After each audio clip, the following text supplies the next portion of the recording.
malo tau te mao fiafini o ku ma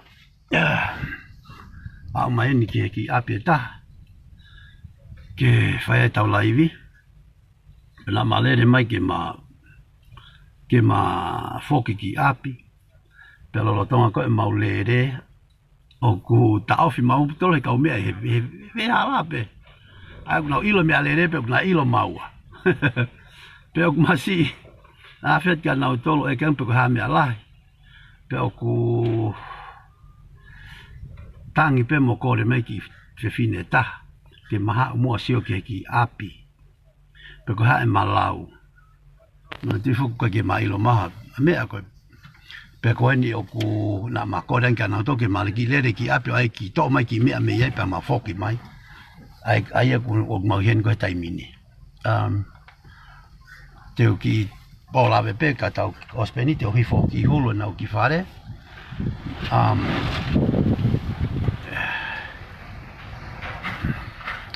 ko ange ko lau ko malere holo ko ni e ua he tai mini au ilo e kakai e malori ko ma holo yai pe au nau si ko le tokoni mai pe ako talang pe asiata ta alu pe o pete ta si tu aki ata o ko ka me ia tau ke ta si tu ata ko me ai kausio pete nau tokon pete nau ka ke tokon ko me ia nau tol ai ko winga ma ai ki api ko ni ka te mo si ope ange ko lau ko api ko tok te o ke ai o te ka ke peki o vare but it's shocking because it's really how people live. You see the way that they live and the little things that they have, and it like I always say when we go to houses or little, I can't call it a house, and you guys, when you guys watch, you guys can't call it a house either. When we go to where they stay, and when we leave, I promise you guys, a part of us stays with that family that we interview. It's very sad, and it's very draining. So when we get home, 8 o'clock, 9 o'clock, I'm already dazing off to sleep, and I think that's why it's draining, because your emotions take over, and like I say, a big part of you stays with these families that we come interview. But we're gonna move on with the program, and I'm gonna video around what they living in, and it's up to you guys. Remember, we started off with a big bang in here in Ewa, and I know that the programs here are more it's more programs than we usually run in Tonga. But that's the simple fact that when there's more programs and there's more families, it's less help. I mean, from what I mean, because it's more people than we usually do. But yeah, I mean, coming down to the house so you can see for yourselves the next family that we're interviewing, and I hope I hope that you guys and everybody that watches realizes that this isn't acting, you know what I mean? No, there's no actors that we go and get to hire to do these interviews. No, these are a real life drama, real life. What's really going on here in Tonga, especially here in Ewa, that was hit really hard. I'm just gonna give. This is the house that. This is the house where we're interviewing right here. As you can see, they got a tarp. It's plastic thrown over. And then the tin roof that's on top got like big wood bricks and stuff to hold it down from the wind.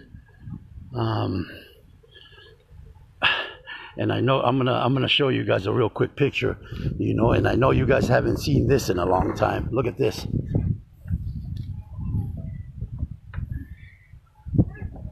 eh? A little pot on a fire, you know, and that's them getting ready to cook dinner. Very sad, you know. Like I said, this is real life. Look.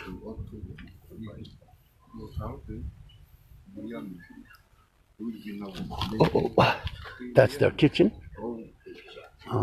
We're on this program. We're not trying to put anybody down. No, we're far from that. We're trying to let everybody see what's really going on here in Tonga and what's really going on in Eua. So this little part of the program that we're at, look, there's their neighbor's house, and there's the other house. It's like a shanty town, if you guys might call it. But yeah, we're ready to start the interview with people that, remember, we were stopped in the middle of the road in Kore Maike Maha, so we can come and interview them, so we're here. Thank you. And we're gonna start with the interview man. Malo mo tau ma ahon. Ba malo na mau ai fia fi ko fia fi fo ni I he funga fonua. Pea aku ma fa kamari I he mo mili ko ni ke mahuvia. Ai fare ai mo ki ma to ako ni pea aku mo maka me pe ki ai te tau I he wo hong o tala no ko ya. Hiri hame ama ai te brame. Ki mo te ro ko. Aga na to ni he ya. Iya. Kau ya he fa ma. Ai mo te whenga. Ko mau. Ko ia, malo asia ta. Tangata whai whakamatala Hei awe. Ke whalala ke fupou. Malo tau tau mai sa fini. Mahalo mo whatonga me pe ni ma mea ai whae ko ni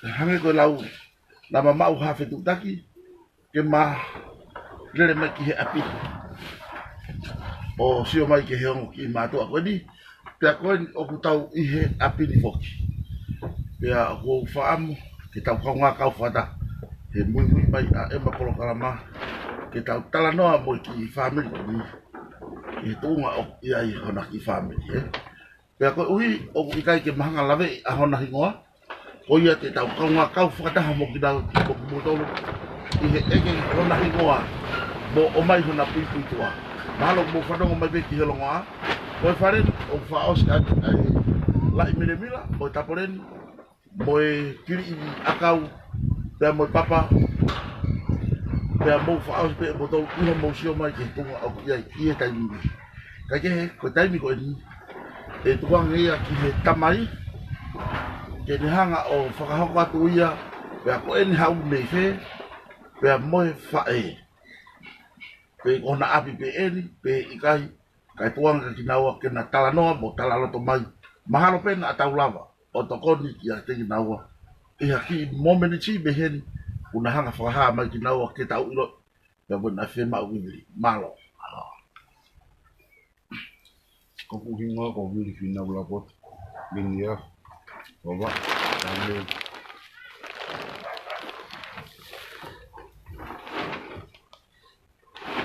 mau siap mai pergi magi pare, Ralph.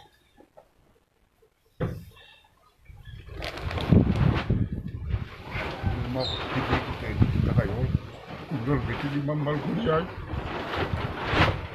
Mana pemain ut, cipu apa mana? Kalau magi pare. Aku yo malo. Kau hinga ko salote vairea la pota. Kau me on wani pe. Makatuunga I he matau mai ki wani. Ko e kuongo vai ko na tau vai mu futupu patolo na ki mo ui. I kai ke to si fie foki. Ko se ke kuongo vai. Masi po ka pae a lo pe heni. Ko fitu ne tolo e mahiki holo ai. Ko si halo mai ki pare matani kon ko tau situ a me ai masi o mai ki heni o ki ai pe ki konga ko magi konga tu ko mai ka maua ko magi api te mama ka masi no bueno ki para tai ni heni ka ko foka amu ia ai ha tai mi fenga mari ko mau haki lai kapa pe ka ki lai papa popo ke si lava ke mafaka u ki ai mo maki whanau po mea mai pe maki no fo o sapate ne taha e masapate hini na mahau ki heni ko maki whare he aho toko na ki na eo mi pe mo mau sapate pe ono huko huka hake ki orunga pe a ko e fie mau mi miri pe he bafu fie mau na ia hasi ofo mai si tokoni mai kene so kene to atu e mo si habiringia u he ina mai ai ko loi te na ia ha to kon me ka mau e lau e ngai to kon ko to pe ko e vai ka ko mau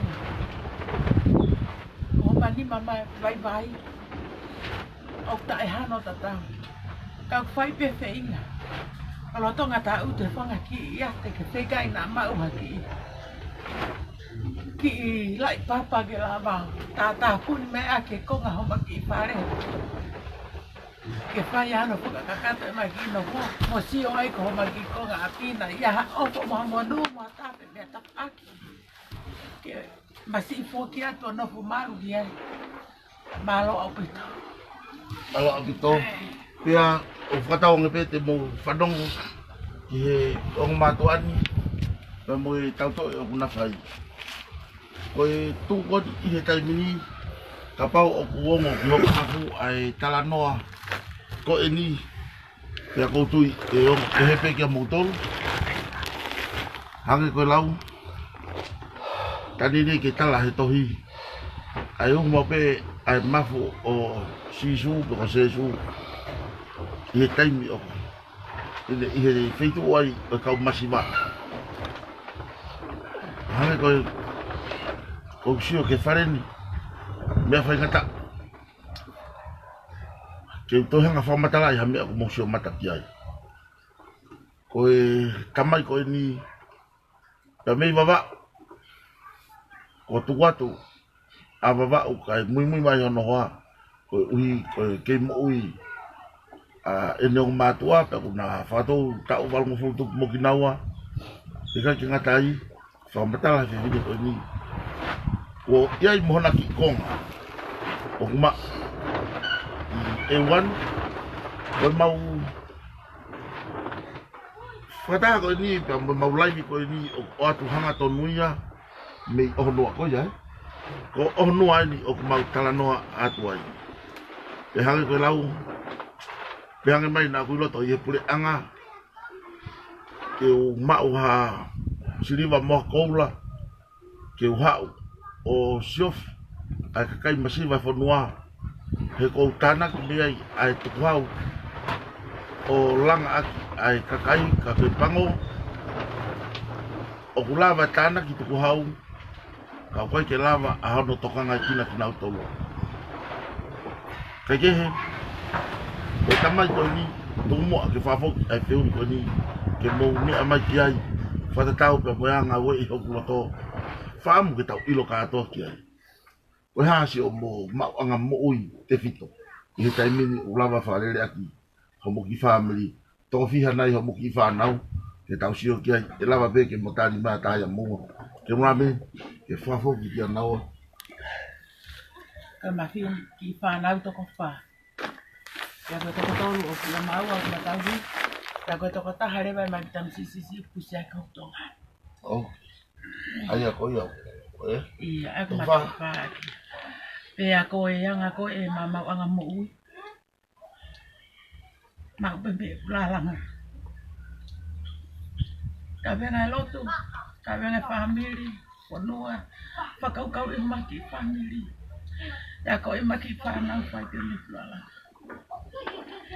ka neo ngoe o si au kamata e ni ke ri mai ha mo e ai au ki ponua o ku mai mo ko si ya ka lava ke si o fa ke maki whanau tuunga ia koe tuunga mo ui aku mai ai koe hoa si lawe hono ni ke mo me amai ko hono ni ma ko pipi ki ko ai lai ni ma ko hoko pe au ka ke fe tau la ke kui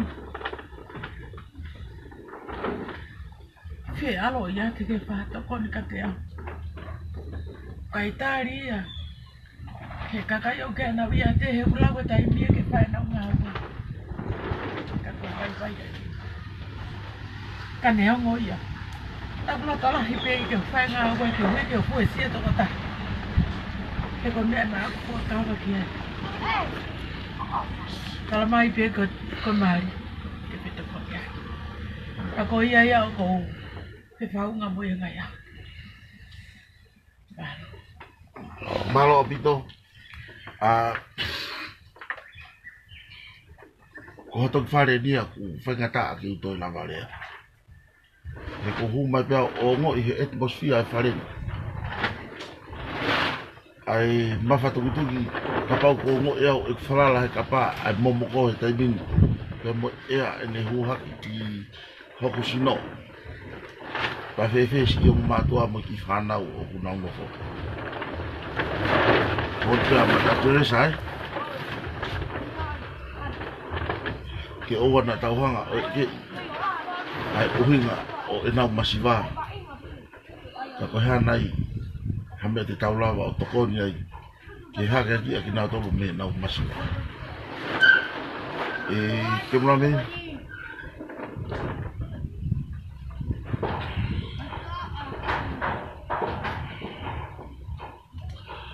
o ku wongo fa mama ai tau fiohi ta mo atakai ya kai te honga tu wa ki e kakai hai ko fa matala fa ko ni pa talo tonga tangut i la langa ya i me ewa ko si ni finga man family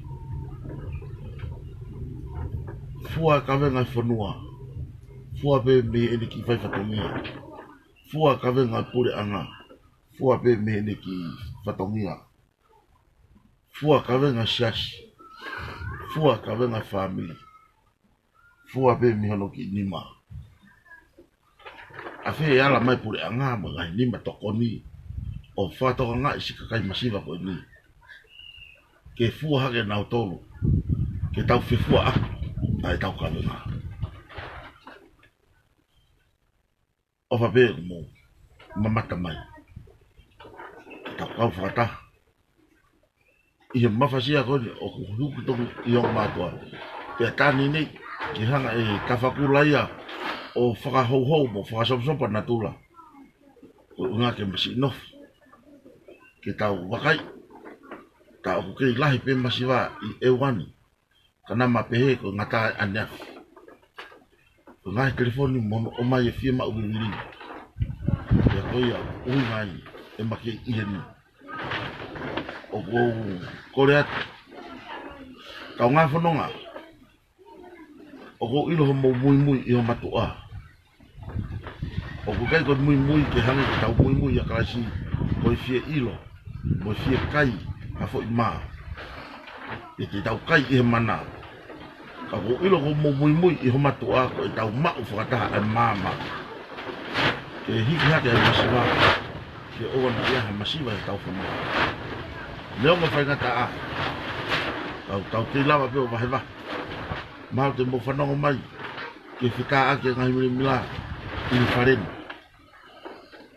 kakapau pehe ai ongo ngosia e motu anu whewhe o ki mātu ako ni mana ki whanau Waki o vai ko na taui. pea mo yongo ki vai o kuke o vai ko ko vai ai au ku mau ati no ko mo ta ni lai Iya. e ke mai si to ko tau ko vai no ko pe a pin ko mo pe ma ko me kai ko ha ko kai ham ma le a mi ya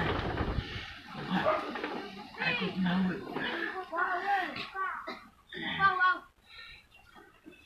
whewhe o whakaukau ko hai wadi kamai mirami whewhe o whakaukau mo whakaamu hanai o whakaamu ki ha kuala o tokoni mohani i kia te koe koe ha e mea maho inga taha o kuwe whakaamu koe taimi koe na eke ki he kui koe ha holoto ko tari ai kui ke u ape mo ya ko fina nga loia ai eiki o mitalangi ko ho whaka amo i o teke a ko ahon hange pe ha whaka matala ta tau o ko eiki ki maua kai mahalo pe na ko whaka fofonga pe ki maua ai eiki o pato ato Miriam ki a koe o ilo ko whapaya mai ka mi mama o tui ka pana mo kei mama o tui he ke uhu pehe ai mafasia i ho ma ko uhi o hange ko lau to kiongo e paya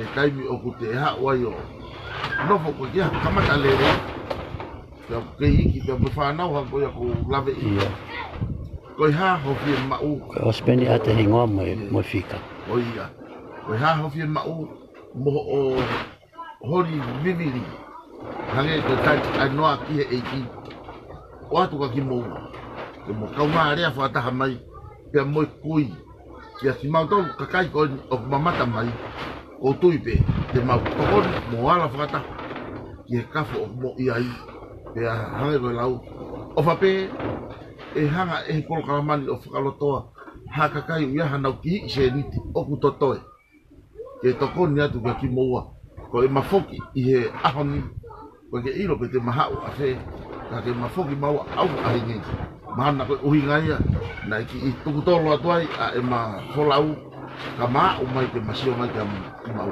ke ko fenga mari ko ni fa ho ke ko tala no hango lau e ke iki ko ha ho mo to o ia e fai ke e tala no fa ta ko mo kai ngani i he telefonico e ni i ta programa ko me au ki pe ko le tia mo wa ko o mo hingo ka kato ai ka hingo ko ho IT la he ka e ke mai he ni pe ko ha mo hingo ka kato ka fe ma fo pe ho IT hingo ko IT ke wa fe hala ke ko me fa ka hela la e time go ki hala hingo mo si lo pe ko ni hala pe ki hingo he western ni pe ko ki asi a hingo ka kato IT e kai pe ki lava ki ta to se ni ti pe to hela ia ka kai to alko fra fo ki ko te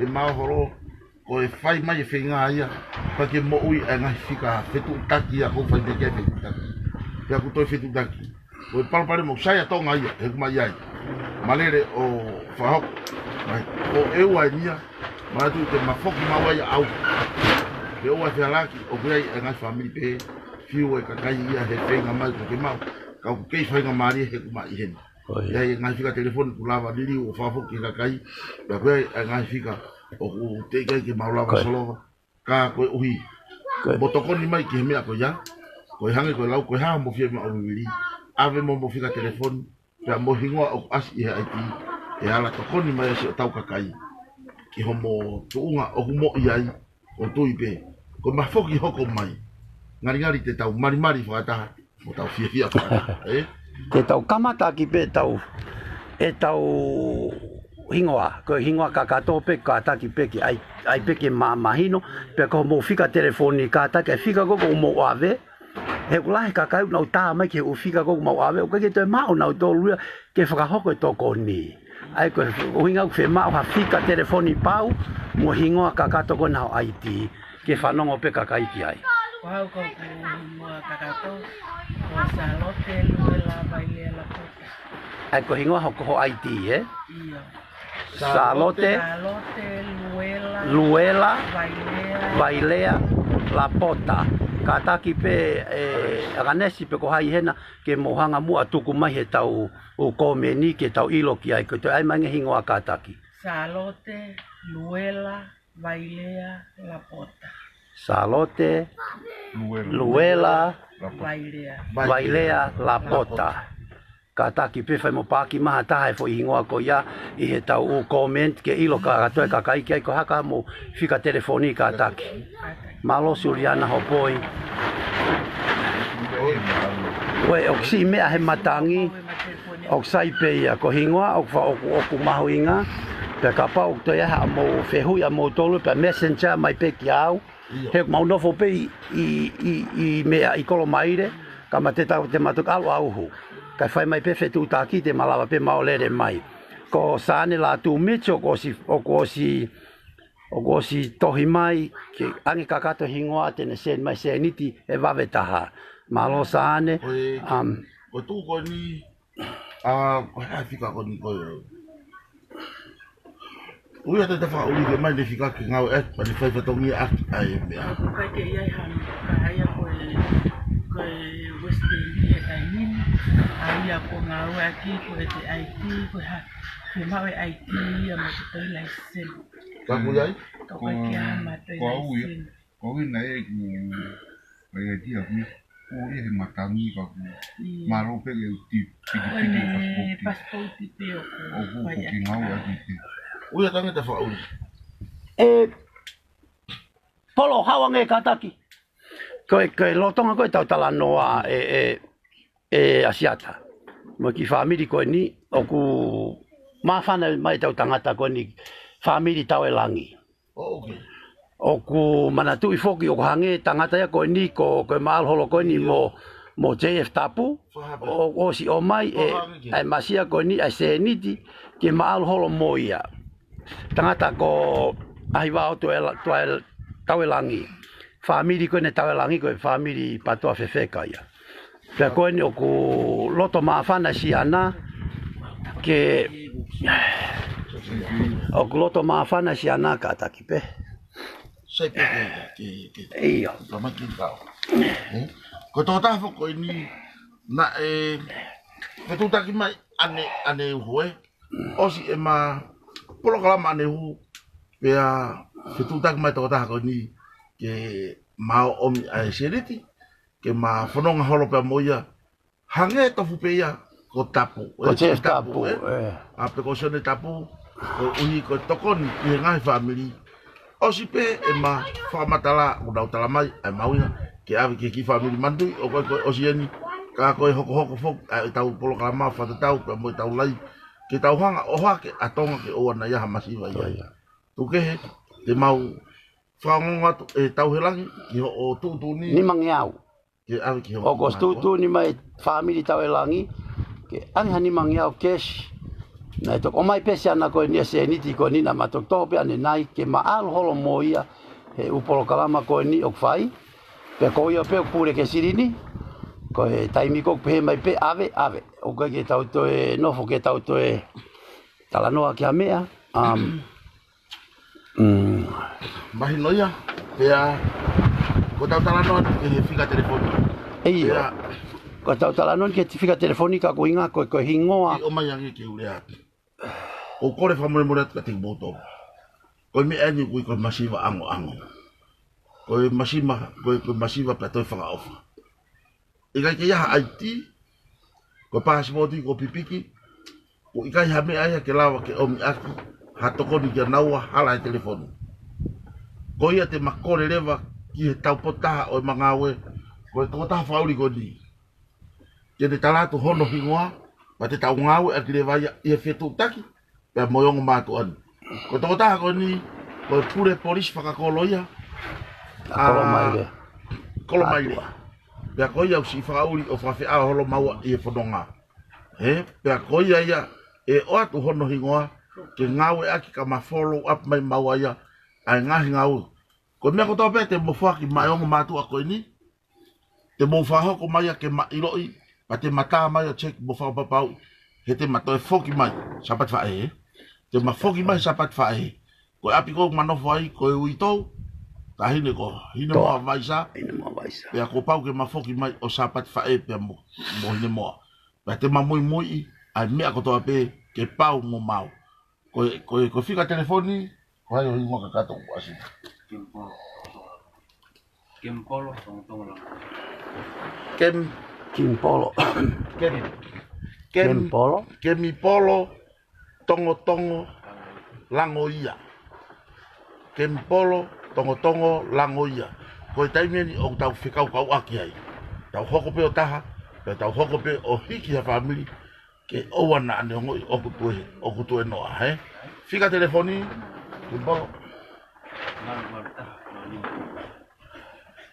Valu taha, noa nima, ono valu. Valu taha, noa nima ono valu. Ko ia. ton sai ke mi polo tongo Lango ia. lango Ko ia ni malo Jailin e whapaki mai. Sai.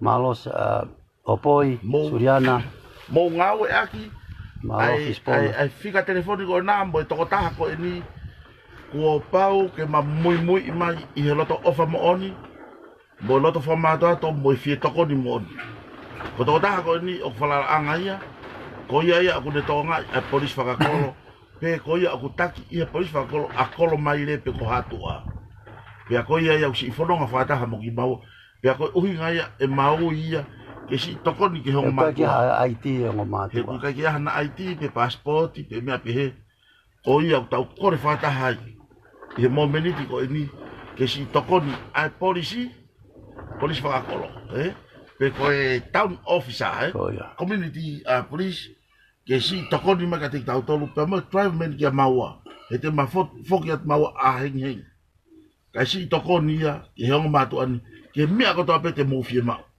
tuange mo ke hongo matua ke na tala noa tu mua si ena fie mau viviri. Hange ko na lau kapau ko na ki api ko iai hakonga. Ko ha nai ena whakakau kau. Ko ha hona loto ko ha ai viviri ange na aku na toi fie mau. Ha toi viviri ke kau whai atau ihe mea ke tuanga ki naua ke na wahe mai moki tau. Ki hua no pe. Ke polo ko ha o Facebook a? O ko kore mai kakai. Iyo. Ko ha o hingoa Facebook a. Ke nau friend mai. Ko ha? Sina lauri. Ko hingoa ai Facebook a ke polo ko sina lauri.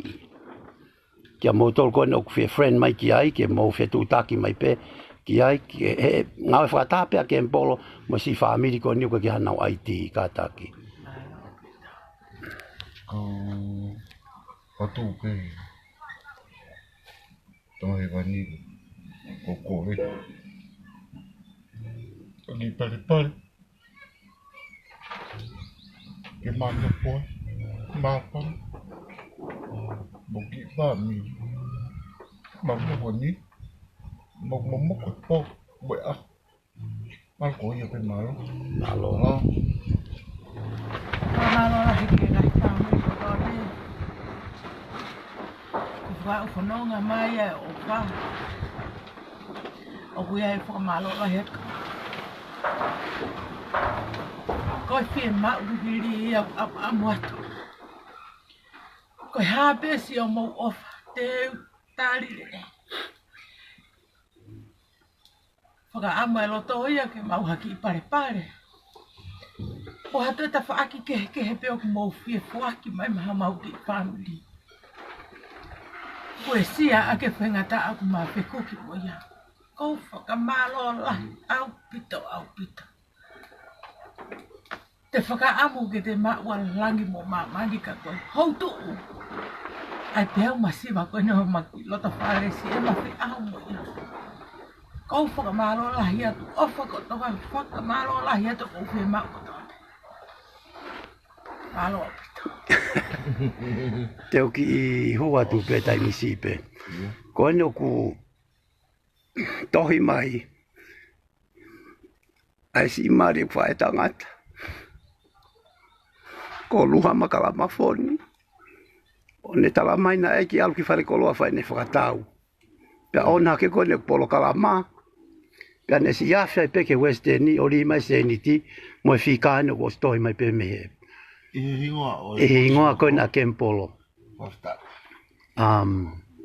Ko moni lao pane angi lao koe ni e luhama kalama foni mo whaamiri koni orikoni koe tau fo i pulu eni. Ko ilo ko orikoni u te keha nau chepta ke nau toka ngā i ha kolo. Ka ko whaamu pe te mo hoko mo tolu et ko mo tolu ton ke mo toka ngā i a eua. Ko ewa u te kia se Ko tai ia. toka ima. Ko kore atu peke ku kautama koni orikoni ku whae tangata. Mo nau whanga mari. Malo si ofa mo tokoni ke masiva luhama kalama foni malo apito. Love you auntie. Bye. Malo bito cameraman. Pea hangi koe lau o kukau foki mo ta ngai family o ta ngai mahini he mui o ta tua. Pea hangi ko kina tol ko tope o mui mana wa ofa.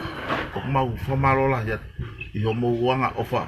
Mo wanga lelei ke o mai ai ngahi toko ni kisi ngai family mafasia mo masiva I fonoan ko kutala no ko tano I ausia ko hala fononga na kakahaki ai fafta ko lava loto lahi ki tu fata mo kakai lo fraha to mo masiva ke mo wala ni mama ya ko kempolo o ko falala au pito tine faho ai fatongia ko ini ia te kinaua ke na lava o fia fata ia tai mi mafoki mai ai o tau mata ia ha fofonga mari o gai o ko meta ko fe ke fe faho ko o gai family na tau o situ ami ai na kamata ki fofonga tang fofonga lo mata ia fofonga o ofa po ofa ko tai mi na mafoki atu ai hi ha hota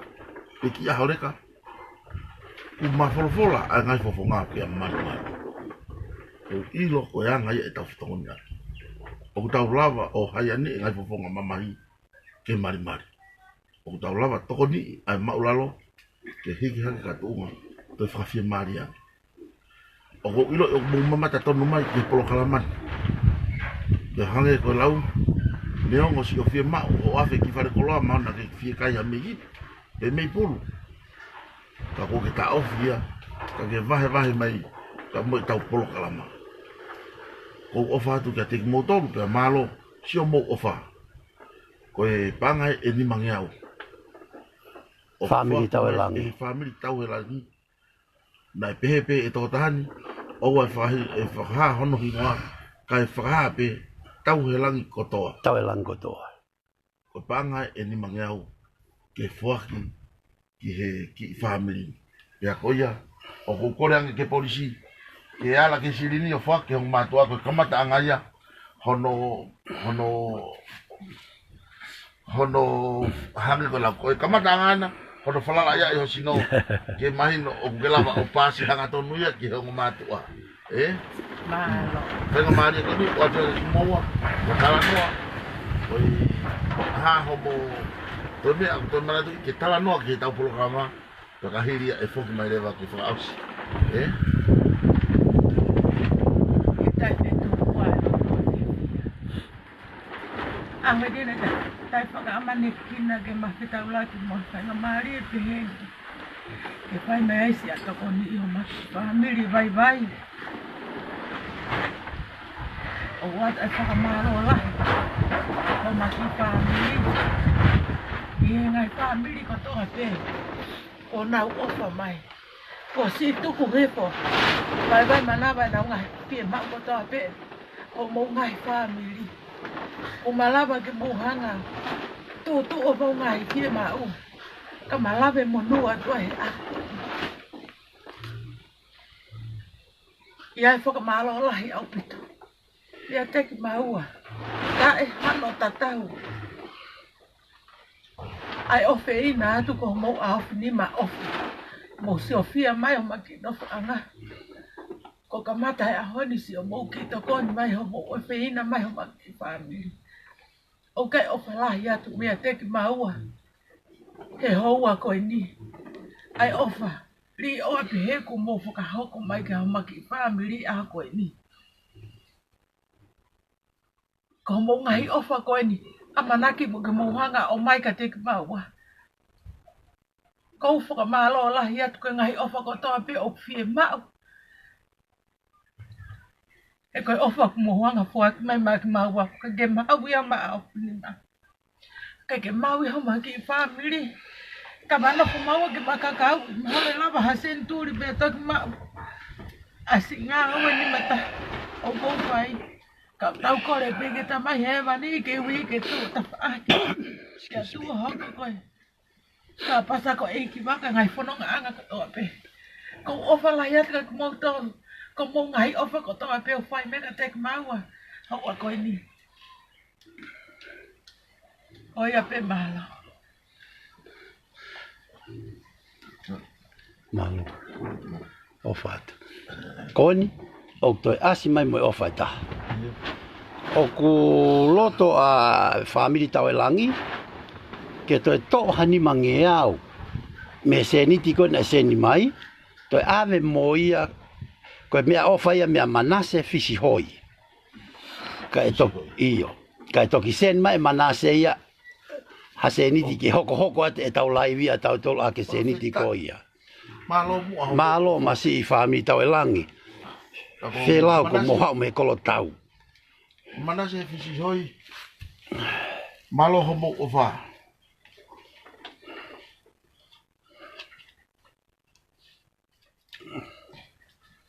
Koe ni mangia we. Ala ke o ta. Toi kole pe ke polisi. Amata ke fai fatonga polisi ke fai fatonga pot. Koe ke foa ki pe moia ke family. Koe Malo. sentie. Koe ofa ia pe mia hai manase. Manase fisi hoi. Fisi hoi. Aia koe ofa ia o mai ke te mo fa amange pe. Ko tau tala no kana mo mata ma. O mo na ho ko ai ofa mo fai o be a ko ngalo ki ai tau masiva tau. Le foi ka kai. Ko ala to ko ngai ofa ko ngalo me e na te fito mo. Tau mo ai to ko ni pe a nau hanga na to ki ha me. Ofa pe te mo hanga fa mahu inga. Ai ofa ke ngau le rei a kalava ke mau muy mai. Fa mau ia. Ke hange ko ki konga api. Kapau o mo whakaukau ke ngā, ke koen o mo whakaukau ki ai. Ke whakawa, ko maha o koe sapate hae, maka hui ke ua pe tolu mei hen, ma whoki mai, o ko whakailonga iang. Hae toe, pe koe hae tukunga o koe ai, ngata mo ki iiwi, o mai e kakai, ke tau si o rewa ki ai, ki hano whenga i ki whakaosi. Kia kapau, hoko atu pe, ai ngahi ofa o kakato, te mahulu atu ke nausio, o aonga hona uiwi. Fefe ai tunga whawhoi mea toko ni ki he toko koe i he taimini ki a ki moua. O ku toka maaria pe o ku mowhia mau. Ha toko ni koe uhia koe tukunga koe o ku ia i he taimini. Ia kou fia au pito mua toi whakamahalola hi au pito ke whamiri tau e langi mo nau tolu kotoa pe tau sio fia mai hoa koe ni ia mau angai mau kaya. Ka ngahi mea koe na nā nofo whakaamu ki ai.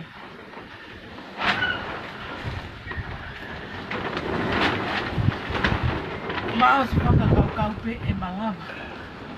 Ka ngahi mea kotoa pe o kumai. Nofo whakaamua ki ai. Me ngahi aku tiri. Kia umai ai ki toka momoko e po uri. Ko whakaamu e ni mo tau mua mo. E whakahoko. Ai ngahi. Ta koni ko toa whai me koe ni. E ta. Ko e ma. Ta whaaki koe ke whai mea kai. Si aru e maongo ki ta maitu. Mohe i riku. Na wota ngā ue. Koe to koni me ka maua ko hike toa whu mea kai. Aru ko whu mea kai koe koe nai tō. Koe talo tonga ia. Ta os mai no i pio mai na fitu ke walu. Talo tonga. Ka toko ni lahi pe kulalanga. Ke luku si e mau kai. Mau ki me mahoa.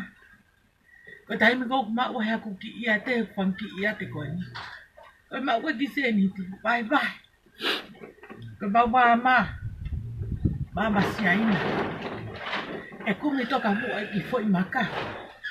Kumi toka mua ki me mahoa ki me laise. Bye bye ke anga e mau kai. O ki me masi ki me isuka. Ko taimi ko ni ko lahi ki se ni tuk mau kumi kato me akai. Te hangare vai ko toa. E maki kato me akai o mau. Ki me laise ki me mahoa. Vai ke tuku ngalere ke anga e mau kai. Mo lawe e kuongo vai. Si ave na kono me akai. Nengo pe ko ki foi to pai.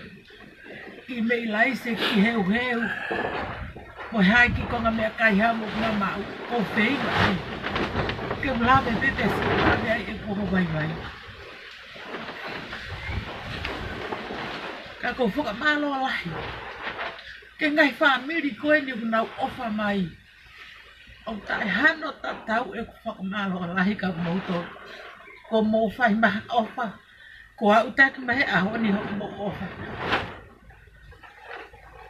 Vi wau. Ono whakang kau I hato e rea e to e rei ang. Ke whai hato ake ma whaka mālo ka te moutou. A kou whaka mālo la hiat ka moutou. Mālo e ofa.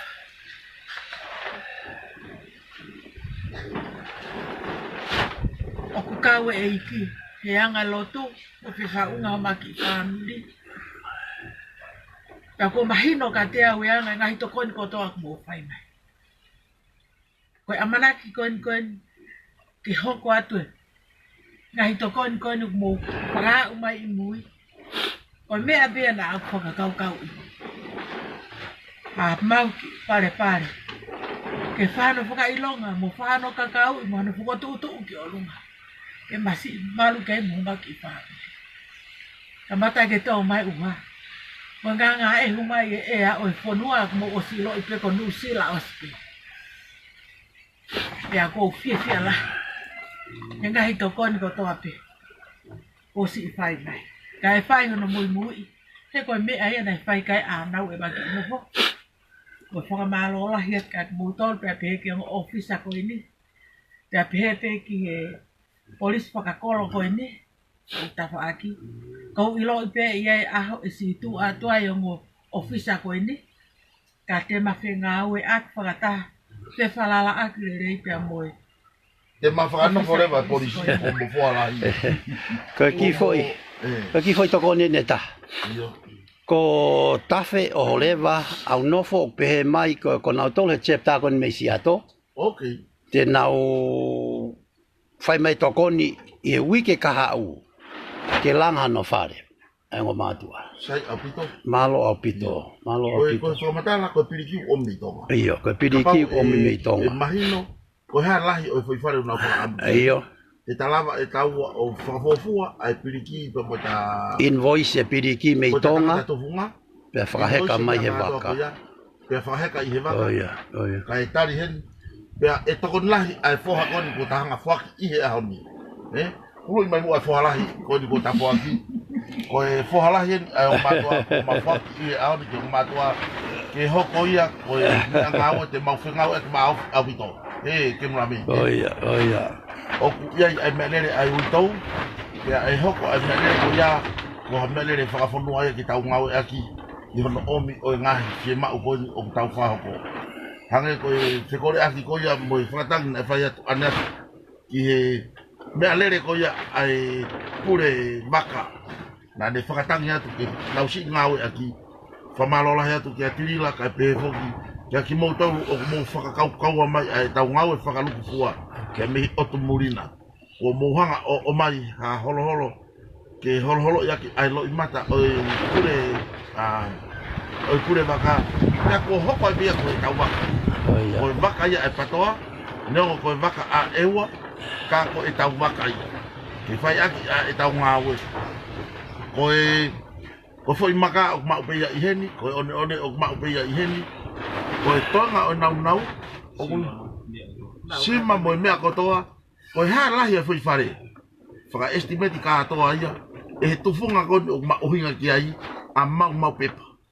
Ko e tufunga ia e patoa, lahi penga he tufunga ka, ko e tufunga ne o si mau ia, ke mui holo ho matua, ke ne wha estimati mo whai katoa, ngai whamore mo whamomoa, ko e hae lahi ai foi whare, pea te mou puaki mai ki a maua, te matalato e lahi piriki, ko e sima, ko e kamea, ko e kapa, ko nolanga, pea ko e omai ko ia, ko maosi whakotu ai to utupu a kolo maile, pea mohono ofisa kolo, ke nau hoko nau tolu, ko foi community ngau ofa, I he funga whanua, ia koe mea ia ko mawhaka amu ki ai. O kutoe ni a ohonua pe mohono ofisa kolo mo ni kau tangata. Ke nau mamata mai, ke polo kalama koe. Te kakatape. Te atpe hengoa koe na kempolo, ko kempolo, tongo, lango ia. Ai ko hingoa ia, ka mana tui fuka I fuka ai ti ngo mātua, ka ko kempolo, ka tama ia o ku pure koe ne polis whakolo koe na kolo maire. ko le pe ke mo tol ke mo fa nga I pe te na nga e fra ta pe ke mau ai to koni koni mo o mai ki na tolu o ku lava pe ke mo o mai se ni ti I he MoneyGram mo westeni o ngo fu o lava le leipe yo lava le leipe o mai se ni ka kempolo o mai connection information ni ki tawa ke ta moi mai na alo kempolo o ngana sili ni ia feitu pe ko ni ko Sane Mitchell ko sane la tu Mitchell ko fe fine no mau talo no mo fe ngawa ki mo e ta upolo kala ma kona I tonga pe ko ni utama e Sane Mitchell o glotonga tu he westeni e taimini pe tene seni mai tokoni ka tene inbox mai fika ki he messenger ka aku ka tok angi ki ana ki a kempolo o Sane foki ko lili hono hingoa o ia I Texas ko mea patoa Texas septa ko septa ko ya o na tokanga kina na tolu ya area ke hange o vai toka ta pongfulu ya toka ta pongfulu kai fa malo atu o ku ikai ke tau to e fa ngata e tau ofa ka ko tau hanga to no ni ke tau wala nima ke owa to kilalo hata fa mana tu ko funga forma pe ko ewa o ku te ikai hasepta e va mai kai kaka fika telefonico na kempolo te ai mai ange kempolo o mai fika telefonico kataki valu taha no anima ono valu taha no anima ono valu ko fika telefoni a kempolo ka tak para nesse fa pak mai he u comments ke si pe ka kai o lau ki ai ka taki pe Ikai ke ngata I mana tu o kempolo o ko e whakauri ai ongo miko ikai ke ngata I whakauri ai ongo miko ka ko me alere ia ai uito o kunau nofo ya tene ngawe aki mana tu ike mo poto I he foaki ai o whakahope mai ke utu aki ene me alere mo oange haki koini na ata ia honhoa I fai whatogia koni o tau fai mana tu I ko ki maua ko ke ilope ke tuko e wala I api ko maua koni o tufi mai ko I hala kore anga ia ka ko I tau ngā we ke whaosi o tau fia ka atoa pe ma whamalo ma o haongo hoa loto ofa mo loto to amoni o kuna tukuange mai ke mawhi lau e tau ngā we o whai ka neongoia hange ko whakamatala o mai ki a mafu patmei ai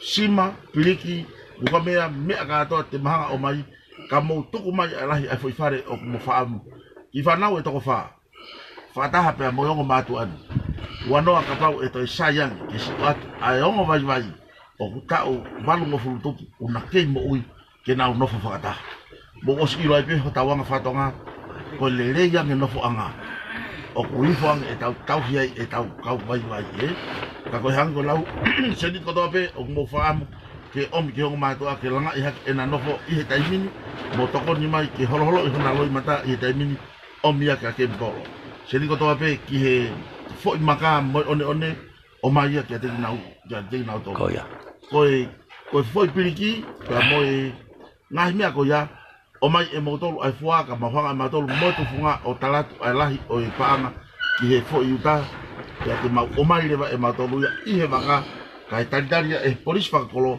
ke whetuku mai ke whetu o mea I ke mura menu leha mea ko ke toka e kai koe whewhehu pena ka taki pe mo ilo pe ko taimi ko scroll ai ka pau ka pe lan mata ka taki pena ke ki o ma ho comment ka pa e toi ai mai pe ka taki pe ke o si lau I yo ko rea ka pe lan mata ke ka ta whamomore pe o ke toi lahi pe ai se mitia ho o septa neongo ai hu mai a mea Mitchell o si tokoni ai vahe whanua e wa ko mau a tangata tonu ia mei e wa ke kau hango lau ke piki ni ma whakataha pia mo koe pia mo e kakai o ku mau loto ke mo hu I whare area ke ririu a ho tau pure anga ke hanga ki ho tau kakai ke whamo ui o seni ai a wha e fiha mo e tau nofo e pe o e whakalore mo e pure anga mo e tau tori mo fili I he lau miliona ai whanua ko whehu ia a kapelan matape ko api ko ni o tu ife a feitu ko ni honua pe ni kaperi malo kaperi o ko ilo pe o ku fe ma o ke a o mai ha foi to na mo ni la ya pitoia ko bongi ko a to na kia pe ko mea o mai malo kaperi pe tuange mai ka kempolo ke ha o tari kai ke ka ko ewani te mai ku pure ai o miko I ka mo o ewani he kamata ia I he fia fili pe matoki he ka hano whanau hata, ke ne hoko koe tausi ki hong mātou a koe ni. Ke omi hafo i mea kai, ke nau si kai, mo lave mo nuai, kai o arewa ko foha a e nau ki i futalo ko i uta. Kake, ko e anga ia e tau nime ni mataha, mo tau piki hama, e tau ngā oe. Ko tau e langi pe kene pausi mai. Ko ne io mai pia tau e langi ke toi ave ni mangi au e taha. Ko e ave ia, tau e langi, famili tau e langi, kai ki ulawa whai o ai whekau koe, ai toko taha koe ni ki ave ni mangi au, kai toko angia tau e langi tuku ke. Ka pau pehe mai tau e langi, e koe e whoko ne sirini pe, koe e pek pure ki ai ka taki pe, mahalo. Aia koe uhinga e tau tala noa, i ahoni pia ko whamalo ati kia tiki motolo ko tape, o kumo mea mai pia mi telefoni. O gai foki ai whamiri na malai wet ane aki. Pia whamalo makehi ke toko taha koia o kune ofa mai ai piriki, koe makaa kuia i toko taha kia ika, koe makaa pia ihen e whetutaki hong matua. Koe piriki, koe mai i tonga te ma oatu lewa ai lahi a piriki, koe toi ke toko taha koia, koe ha ai lahi, koe whare mo piriki o kune whaamu, ke mauhanga fotu i api ka te maalu ki hong matua, koe ha lahi o ki poko i whare te na kia mau. E sare si Havili Junior, ok, kono ko lau e mea, moni koe, kono o toi maa whana mai pe, a haa tau e langi. Ke toi fuaki ange ha nimange au e taha, kai toki ave whakafoke sare si Havili ki ai. Ok, koe. Ai koe. O kuake koe lau, o ku iai a ema pange, pea koe ni, o ku whamalo atu. Mahalo koe oseni lotu pe a ngomatua o aho. He kua hufia e ki hona whare. E koe hingoa koe ngo mātua ko inga pe, nei o sate pe hingoa ngo mātua ko nika o kai ke iahi na IT, pe ko na mea ke na lava toho se niti, ko hinga ma ata hingoa ko na Kempolo, ko hinga ia koe hinga pe ko hinga ko ia IT, ai ngo mātua ka ia mo na telefoni, ai ko hinga o tau tu ko kia Kempolo ke na ngawe whakataha pe, e tau sio katoa pe ki ai, ai kwa kia na si mea. Iyo, si malo. Koe api, i kai e pane koe mea, koe api, koe api utan, koe api kolo ni oho nua. Koe api tana na nofu ai pe haya, pa nao mainu o langa ki pare pare ofu pe ki api ongu mātua. Koe api kolo pe o i oho nua pe e pane, malo. Fuaki koe kata na si mea tamaka. Ok. Koe ni mange awe, sare si Havili Junior, whamalo atu i e ofa. Koe ni oku hange koe lau, ku mangari tangata i pe maua o hange umamiri mea i omu ofa. Pea koe ni mange awe e oange pe ki he polisi, ke whamahino oku nime ni malere i he whaitotonu. E toi whaki pe moia.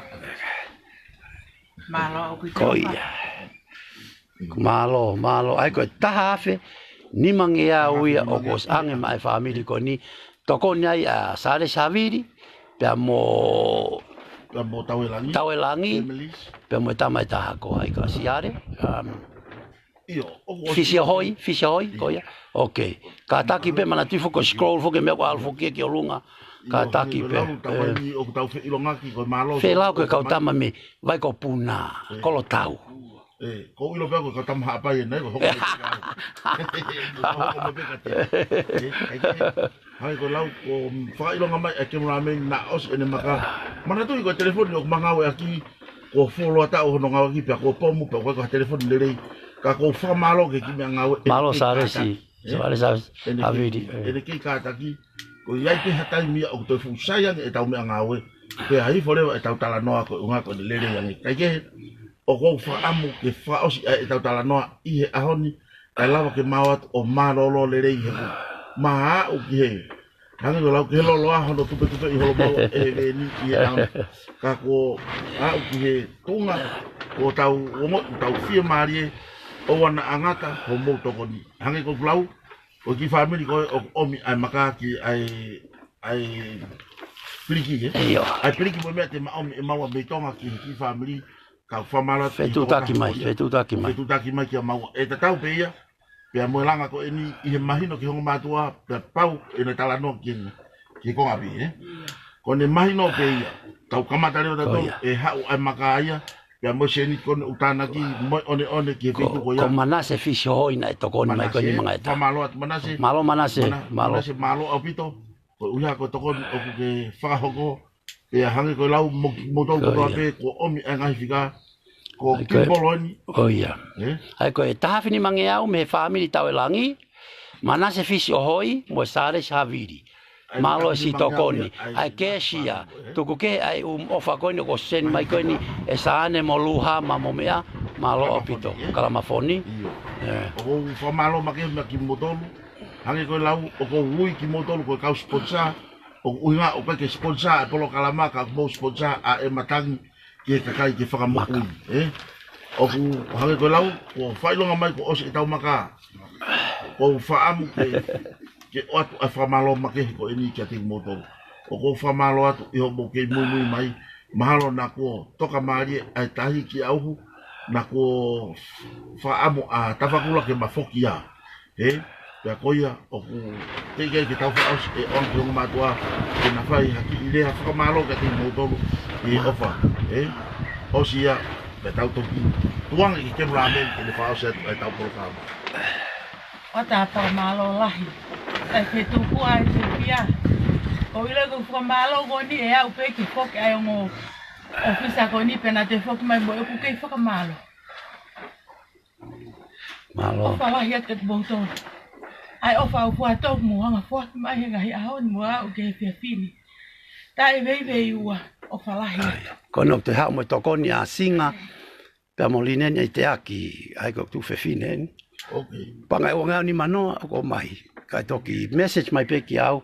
Kai toki ate whika kia Kempolo. Thank you so much. Malo neni ofa atu. Singa malo au pito ofa. Malo. Koia.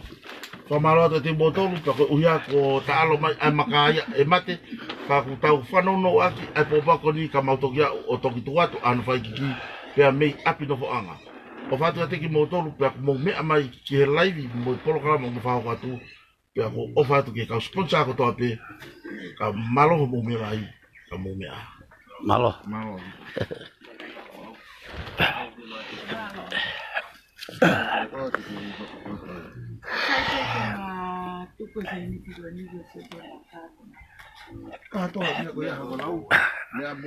Kempolo, ngoi pe lori, ke palaki. Okay.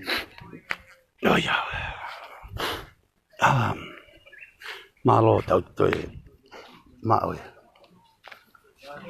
If you have very nice. I want to give thanks to you guys for helping this family. Words can't express the gratitude that they feel and that we feel and that I feel. I want to thank my aunt, Luhama, and everybody that Naitokoni Mai Sahane. I can't name all the names. There's so many people. Tawelangi family, Havili, Fisiohoi. Thank you guys. Malo Opito. You guys, I think you guys made this family's day. Very, very, very, very touching. It's hard.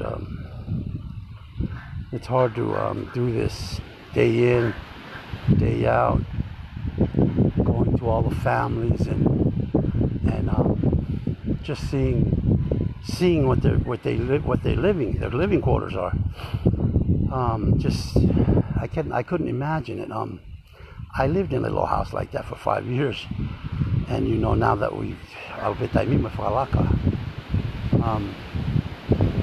but I think that me and Hasiata was supposed to go back yesterday, and then after the wind and everything, we couldn't go back, so we had to stay.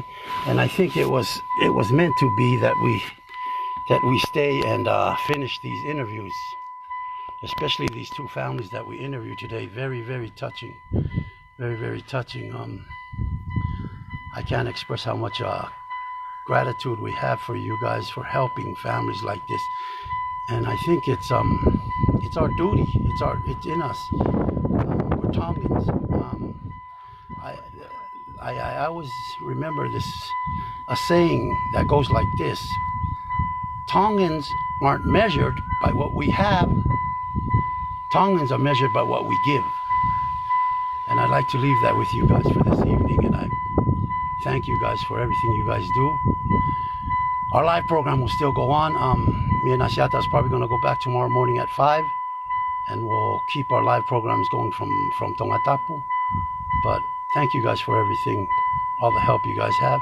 I know this family is going to have a good night. God bless you guys. Love you guys.